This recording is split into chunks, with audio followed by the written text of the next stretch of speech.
ਪੱਛਮੀ ਕਮਾਂਡ ਵੱਲੋਂ ਸਮਾਰੋਹ ਮਾਮੂਨ ਮਿਲਟਰੀ ਸਟੇਸ਼ਨ, ਪੰਜਾਬ ਵਿਖੇ ਕੀਤਾ ਗਿਆ, ਜਿਸ ਵਿੱਚ ਧਿਆਨ ਚੰਦ stadium, Mamoon military station, Pathankot ਵਿਖੇ ਫੌਜੀ ਸ਼ਾਨ ਦੇ ਨਾਲ ਇੱਕ ਲੜਾਈ ਸਮਰੱਥਾ ਪ੍ਰਦਰਸ਼ਨ ਸ਼ਾਮਲ ਸੀ। ਇਸ ਸਮਾਗਮ ਦੀ ਪ੍ਰਧਾਨਗੀ lieutenant general Manoj Kumar Katiyar, PVSM, UYSM, AVSM, army commander, ਪੱਛਮੀ ਕਮਾਂਡ ਨੇ ਕੀਤੀ ਅਤੇ ਫੌਜੀ ਕਰਮਚਾਰੀਆਂ, ਉਹਨਾਂ ਦੇ ਪਰਿਵਾਰਾਂ, ਸਿਵਲ ਪ੍ਰਸ਼ਾਸਨ, ਪੁਲਿਸ, PMF ਦੇ ਕਰਮਚਾਰੀਆਂ ਅਤੇ ਵੱਡੀ ਗਿਣਤੀ ਵਿੱਚ ਨਾਗਰਿਕਾਂ ਅਤੇ ਬੱਚਿਆਂ ਨੇ ਇੱਕ ਵੱਡੀ ਇਕੱਤਰਤਾ ਦੇਖੀ। ਇਸ ਮੌਕੇ ਯੂਨਿਟਾਂ ਨੂੰ ਉਹਨਾਂ ਦੀ ਮਿਸਾਲੀ ਸੇਵਾ ਅਤੇ ਮਹੱਤਵਪੂਰਨ ਯੋਗਦਾਨਾਂ ਦੇ ਸਨਮਾਨ ਵਿੱਚ ਪ੍ਰਸ਼ੰਸਾ ਪੱਤਰਾਂ ਨਾਲ ਸਨਮਾਨਿਤ ਕੀਤਾ ਗਿਆ, ਜਿਸ ਨਾਲ ਪੱਛਮੀ ਕਮਾਂਡ ਵਿੱਚ ਮਨੋਬਲ ਵਧਦੇ ਹੋਏ ਉੱਤਮਤਾ, ਸਮਰਪਣ ਅਤੇ ਪੇਸ਼ੇਵਰ ਯੋਗਤਾ ਦੀ ਸੰਸਕ੍ਰਿਤੀ ਨੂੰ ਮਜ਼ਬੂਤੀ ਮਿਲੀ। ਇਹ ਸਮਾਗਮ ਦੇਸ਼ ਦੀ ਸੁਰੱਖਿਆ ਅਤੇ ਆਜ਼ਾਦੀ ਦੀ ਰਾਖੀ ਵਿੱਚ ਇਹਨਾਂ ਬਹਾਦਰ ਪੁਰਸ਼ਾਂ ਅਤੇ ਔਰਤਾਂ ਦੁਆਰਾ ਨਿਭਾਈ ਗਈ ਮਹੱਤਵਪੂਰਨ ਭੂਮਿਕਾ ਦੀ ਇੱਕ ਗੰਭੀਰ ਯਾਦ ਦਿਵਾਉਂਦਾ ਰਿਹਾ, ਖਾਸ ਕਰਕੇ ਆਪਰੇਸ਼ਨ ਸਿੰਦੂਰ ਅਤੇ ਆਪਰੇਸ਼ਨ ਰਹਿਤ ਦੌਰਾਨ, ਜੋ ਆਉਣ ਵਾਲੀਆਂ ਪੀੜ੍ਹੀਆਂ ਨੂੰ ਉੱਤਮਤਾ, ਸਨਮਾਨ ਅਤੇ ਨਿਰਸਵਾਰਥ ਸੇਵਾ ਦੀ ਸਥਾਈ ਵਿਰਾਸਤ ਨੂੰ ਅੱਗੇ ਵਧਾਉਣ ਲਈ ਪ੍ਰੇਰਿਤ ਕਰਦਾ ਸੀ। ਇਸ ਸਮਾਗਮ ਨੇ ਨਿਗਰਾਨੀ, ਸ਼ੁੱਧਤਾ ਫਾਇਰ ਪਾਵਰ, ਤੇਜ਼ ਫੋਰਸ ਮੋਬਿਲਾਈਜੇਸ਼ਨ ਅਤੇ ਏਕੀਕ੍ਰਿਤ ਮਲਟੀ ਡੋਮੇਨ ਯੁੱਧ ਵਿੱਚ ਪੱਛਮੀ ਕਮਾਂਡ ਦੀਆਂ ਵਿਕਸਿਤ ਹੋ ਰਹੀਆਂ ਸੰਚਾਲਨ ਸਮਰੱਥਾਵਾਂ ਨੂੰ ਉਜਾਗਰ ਕੀਤਾ, ਜਿਸ ਵਿੱਚ ਭੈਰਵ ਬਟਾਲੀਅਨ ਨੇ ਲੜਾਈ ਦੀ ਮੁਹਾਰਤ, ਰਣਨੀਤਕ ਸ਼ੁੱਧਤਾ ਅਤੇ ਸੰਚਾਲਨ ਚੁਸਤੀ ਦਾ ਇੱਕ ਸ਼ਾਨਦਾਰ ਪ੍ਰਦਰਸ਼ਨ ਕੀਤਾ। ਜੰਗੀ ਮੈਦਾਨ ਦੇ ਡਿਜੀਟਾਈਜ਼ੇਸ਼ਨ ਅਤੇ ਸਵਦੇਸ਼ੀ ਡਰੋਨ ਨਿਰਮਾਣ ਸਮਰੱਥਾ ਵਿੱਚ ਤਰੱਕੀ ਪ੍ਰਦਰਸ਼ਿਤ ਕੀਤੀ ਗਈ, ਖਾਸ ਤੌਰ ਤੇ 100 ਕਿਲੋਮੀਟਰ ਤੋਂ ਵੱਧ ਦੀ ਰੇਂਜ ਵਾਲੇ ਡਰੋਨਾਂ ਨੂੰ ਉਜਾਗਰ ਕੀਤਾ ਗਿਆ। ਇਹ ਸਮਾਗਮ ਕਮਾਂਡ ਦੀ ਡੂੰਘੀ ਸ਼ੁੱਧਤਾ ਨਾਲ ਜੁੜਨ ਅਤੇ ਰਣਨੀਤਕ ਯੁੱਧ ਦੇ ਵਾਤਾਵਰਣ ਨੂੰ ਆਕਾਰ ਦੇਣ ਦੀ ਯੋਗਤਾ ਨੂੰ ਦਰਸਾਉਂਦਾ ਹੈ, ਟਕਰਾਅ ਦੇ ਸਪੈਕਟਰਮ ਵਿੱਚ ਤੇਜ਼ੀ ਨਾਲ ਅਤੇ ਨਿਰਣਾਇਕ ਢੰਗ ਨਾਲ ਜਵਾਬ ਦੇਣ ਦੀ ਆਪਣੀ ਤਿਆਰੀ ਦੀ ਪੁਸ਼ਟੀ ਕਰਦਾ ਹੈ। ਸਮਾਗਮ ਦੇ ਸਾਰੇ ਹਾਜ਼ਰੀਨ ਨਵੀਨਤਮ ਜੰਗੀ ਮੈਦਾਨ ਤਕਨਾਲੋਜੀਆਂ ਅਤੇ ਉਪਕਰਣਾਂ ਦੇ ਪ੍ਰਦਰਸ਼ਨ ਤੋਂ ਪ੍ਰਭਾਵਿਤ ਹੋਏ, ਪੱਛਮੀ ਕਮਾਂਡ ਦੀ ਗਤੀ, ਸ਼ੁੱਧਤਾ ਅਤੇ ਏਕਤਾ ਨਾਲ ਗੁੰਝਲਦਾਰ ਕਾਰਵਾਈਆਂ ਕਰਨ ਦੀ ਸਮਰੱਥਾ ਦੀ ਪੁਸ਼ਟੀ ਕਰਦੇ ਹੋਏ, ਅਤੇ ਭਵਿੱਖ ਦੀਆਂ ਸੰਚਾਲਨ ਚੁਣੌਤੀਆਂ ਲਈ ਇਸ ਦੀ ਤਿਆਰੀ ਨੂੰ ਉਜਾਗਰ ਕਰਦੇ ਹੋਏ। ਇਕੱਠ ਨੂੰ ਸੰਬੋਧਨ ਕਰਦੇ ਹੋਏ, ਪੱਛਮੀ ਕਮਾਂਡ ਦੇ ਜਨਰਲ ਅਫਸਰ commanding in chief, lieutenant general Manoj Kumar Katiyar ਨੇ ਕਿਹਾ ਕਿ ਆਪਰੇਸ਼ਨ ਸਿੰਦੂਰ 2 ਲਈ ਹਾਈਟੈਕ ਡਰੋਨ ਟੈਕਨੋਲੋਜੀ ਨਾਲ ਤਿਆਰੀ ਕੀਤੀ ਜਾ ਰਹੀ ਹੈ। ਉਹਨਾਂ ਦੱਸਿਆ ਕਿ ਇਹ ਡਰੋਨ ਉਹਨਾਂ ਦੀ ਆਪਣੀ ਵੈਸਟਰਨ ਕਮਾਂਡ ਦੀ ਵਰਕਸ਼ਾਪ ਵਿੱਚ ਤਿਆਰ ਕੀਤੇ ਜਾ ਰਹੇ ਹਨ। ਜੇਕਰ ਆਪਰੇਸ਼ਨ ਸਿੰਦੂਰ 2 ਹੁੰਦਾ ਹੈ ਤਾਂ ਅੱਗੇ ਨਾਲੋਂ ਵੀ ਵੱਧ ਸਬਕ ਦੁਸ਼ਮਣ ਨੂੰ ਸਿਖਾਇਆ ਜਾਵੇਗਾ।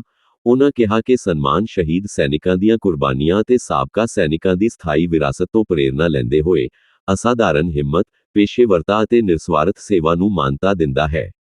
ਉਹਨਾਂ ਨੇ ਪੱਛਮੀ ਕਮਾਂਡ ਦੁਆਰਾ ਆਪਰੇਸ਼ਨ ਸਿੰਦੂਰ ਦੇ ਸਫਲ ਐਗਜ਼ੀਕਿਊਸ਼ਨ ਅਤੇ ਭਵਿੱਖ ਦੇ ਕਿਸੇ ਵੀ ਟਕਰਾਅ ਲਈ ਇਸ ਦੀ ਵਧੀ ਹੋਈ ਤਿਆਰੀ ਤੇ ਜ਼ੋਰ ਦਿੱਤਾ। ਉਹਨਾਂ ਨੇ ਪੱਛਮੀ ਕਮਾਂਡ ਦੁਆਰਾ ਬਣਾਈ ਰੱਖੀ ਗਈ ਉੱਚ ਪੱਧਰੀ ਸੰਚਾलन तैयारी ਨੂੰ ਉਜਾਗਰ ਕੀਤਾ। सिंदूर में जैसा आपने देखा कि हमने 7 तारीख को उनके सभी टेररिस्ट बेसिस पर हमला किया था। उसके बाद उन्होंने कुछ जवाबी कार्रवाई की और उसके जवाब में जो हमने उनके मिलिट्री बेसिस, एयर बेसिस को जिस तरह से बर्बाद किया, उसके बाद उसने फिर सीज़ फायर की मांग की। और सीज़ फायर की मांग सिर्फ डायरेक्टली हमसे नहीं की, हमको लगता है कि और भी देशों के पास उसने अपना ये मैसेज भेजा कि हमें इंडिया से सीज़ फायर करना। तो ये था, हमारा मानना है कि वो हमसे लड़ाई लड़ने की क्षमता उसके पास नहीं है। जहाँ भी उसको हम चोट पहुँचाएंगे तो वो कोशिश करेगा कि हम इंडिया के साथ किसी तरीके से सीज़ फायर हासिल कर लें। How strong will be a response for 2.0 in case there is any misadventure? That was the second part of the question. The response will be stronger than what we have done in Op Sindoor. How much we respond, till what level we go, it all depends on the situation prevailing on that particular day, on that particular time. But we are very sure that we have to respond harsher than what we have done last time. Sir, you said sir, Pankaj Sharma news 24 से आपने कहा इस बार जो युद्ध होगा वो निर्णायक होगा। पूरे देश ने, दुनिया ने देखा कि ऑपरेशन सिंदूर में पाकिस्तान को बेहद ज्यादा नुकसान हुआ, लेकिन लॉन्चिंग पैड द्वारा एक्टिव हुए हैं, ट्रेनिंग कैंप द्वारा एक्टिव हुए हैं। ऐसे में सर सिंदूर 2 के लिए भारतीय सेना कितनी तैयार, दुश्मन को क्या चेतावनी रहेगी? ये मैंने जो स्पीच दी थी उसमें भी कहा था कि हमारी तैयारी जारी है और हमको तैयारी रखनी है। जैसा मैंने कहा कि हमने उसको बहुत तगड़ा सबक सिखलाया पर अगर उसको ये सबक समझ में नहीं आया और अपने इंटरनल कारणों से वो फिर लड़ाई के हालात पैदा करता है तो हमको फिर और बेहतर तरीके से रिस्पॉन्ड करना होगा।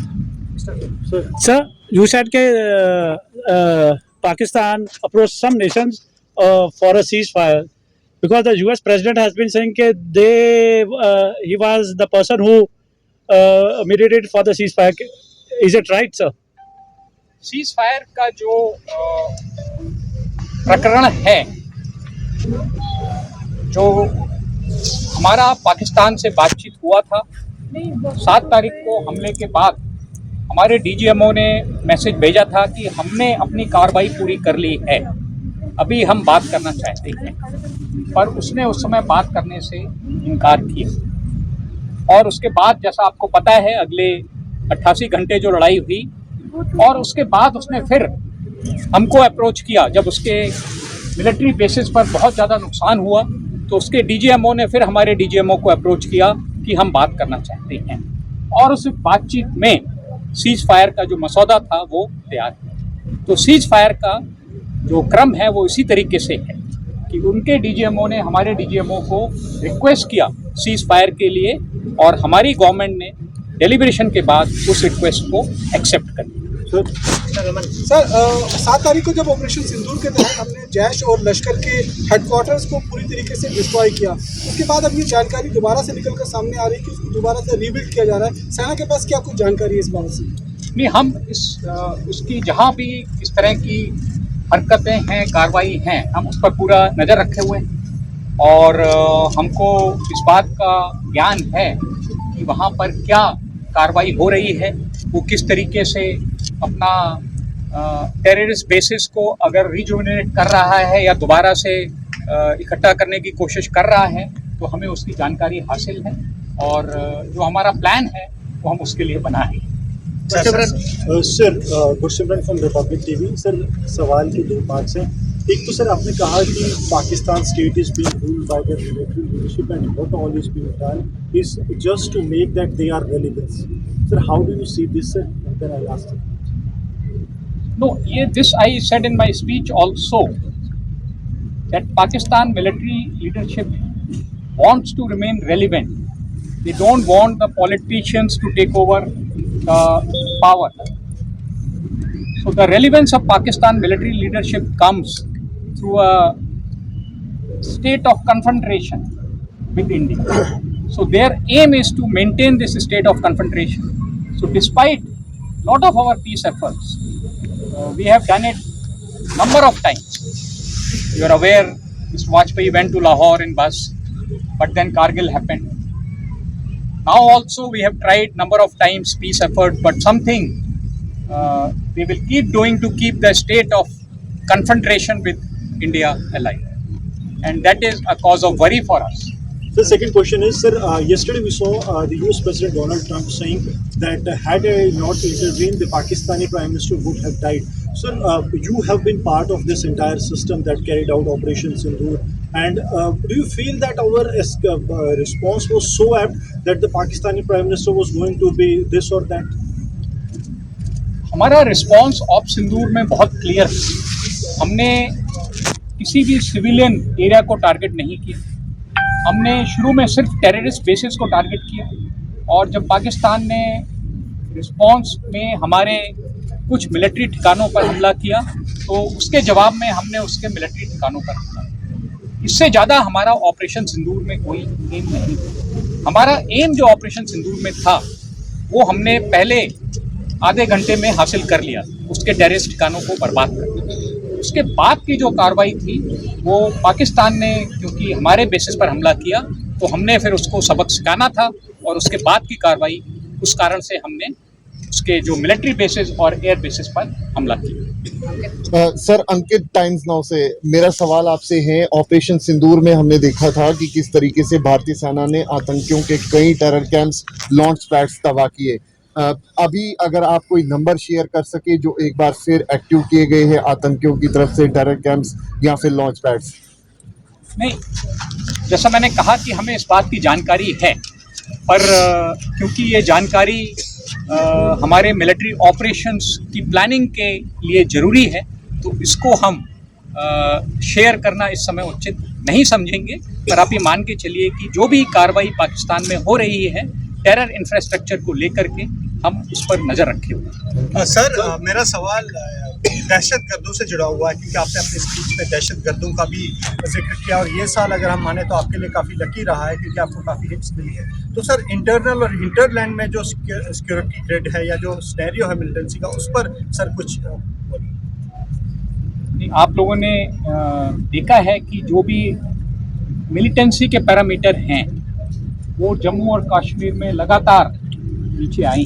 हालात जम्मू एंड कश्मीर में बहुत सामान्य है, पर जैसा कि मैंने कहा कि ये पाकिस्तान की सोची समझी साजिश है कि कुछ टेररिस्ट दहशतगर्दों को भेज करके वो माहौल को बिगाड़ना चाहता है। उसके लिए हमारी सेना और सिविल एडमिनिस्ट्रेशन के सभी डिपार्टमेंट्स पूरी तरह से तैयार हैं, और जहां भी हमको इस चीज़ की खबर मिलती है हम उसके खिलाफ बहुत इमीडिएट और प्रॉम्प्ट एक्शन लेते हैं। जैसा आपने देखा कि इस वर्ष कई सक्सेसफुल ऑपरेशन में हमने उसके जो टेररिस्ट हमारे देश में गड़बड़ी फैलाने आए थे उनको न्यूट्रलाइज किया है। सर ये ट्रेंड मिलिटेंट्स हैं या पाकिस्तान के कुछ रेगुलर्स भी हैं जो मारे गए हैं, या जिस तरह जो एक्टिव हैं उनके बारे में? इसके बारे में जब भी कोई टेररिस्ट का न्यूट्रलाइजेशन होता है, डिटेल्ड रिपोर्ट हम जारी करते हैं उसकी आइडेंटिटी को लेकर के, उसके बारे में जो भी जानकारी है, तो वो सारी रिपोर्ट्स ऑपरेशन के बाद हमेशा अवेलेबल करा दी। सक्रिय हैं सर कुछ एक्टिव रेगुलर पाकिस्तानी आर्मी के जो कुछ हैं? पाकिस्तान आर्मी का सपोर्ट है। हमको लगता है कि इन्फिल्ट्रेट कराने में पाकिस्तान आर्मी भी सपोर्ट कर रही है, और जो टेररिस्ट ट्रेन होकर आ रहे हैं हो सकता है उनकी ट्रेनिंग में भी पाकिस्तान आर्मी मदद करे। भाई सेकंड क्वेश्चन सर दो क्वेश्चन है मेरे। पहला क्वेश्चन ये है कि आपने स्पीच में कहा कि इस बार अगर ऑपरेशन सिंदूर 2 होता है तो पाकिस्तान के अंदर घुस के जो है वो मारा जाएगा, तो क्या इस चीज़ की प्लानिंग आप लोग कर चुके हैं कि अगर ऑपरेशन 2 होगा तो पाकिस्तान को एक तरह से बड़ा नुकसान आप पहुँचाएंगे? और दूसरा सवाल ये है कि हमने देखा ड्रोन्स जो है उसका इस्तेमाल, इसमें ऐसा लगा ड्रोन वॉर चल रही है। अभी भी पाकिस्तान की तरफ से हर दिन कभी ड्रोन्स की इनपुट्स हमें मिलते हैं। हम कितने प्रिपेयर हैं, और क्या आप ड्रोन्स का इस्तेमाल हर जगह बॉर्डर्स पे आप उस तरह हम भी कर रहे हैं उस तरह? Sir, can you elaborate on the drone part? पहला जो सवाल था पाकिस्तान को घुसकर मारने का, वो तो ऑप सिंदूर में भी हमने किया। उसके कई इलाकों को जो कि उसके हार्टलैंड पंजाब में हैं, हमने वहाँ पर एक तरीके से उनके बेसिस को बर्बाद किया, और ऑपरेशन सिंदूर 2 में हम उसको किस तरह से आगे ले जाएंगे ये एक ऑपरेशनल प्लान है, और आप ये मान के चलिए कि इसके लिए हमारी तैयारी जारी है। और जैसा मैंने कहा कि ड्रोन्स हमारी इस तैयारी का एक बहुत बड़ा हिस्सा है, क्योंकि ड्रोन्स हर ऑपरेशन में ड्रोन्स का इस्तेमाल आज की तारीख में हो रहा है, तो हम भी ड्रोन्स में बहुत महारत हासिल कर रहे हैं। So, as you said, many drones have been manufactured indigenously. Can you little elaborate on that? Or how many drones were shot down last time? अभी आपने आज के प्रदर्शन में जो ड्रोन्स देखी उसमें ज़्यादातर ड्रोन्स वो हैं जो हमारे वेस्टर्न कमांड की वर्कशॉप्स ने खुद ही बनाई, यानी कि ड्रोन्स का फैब्रिकेशन हमने आर्मी में भी शुरू कर दिया है।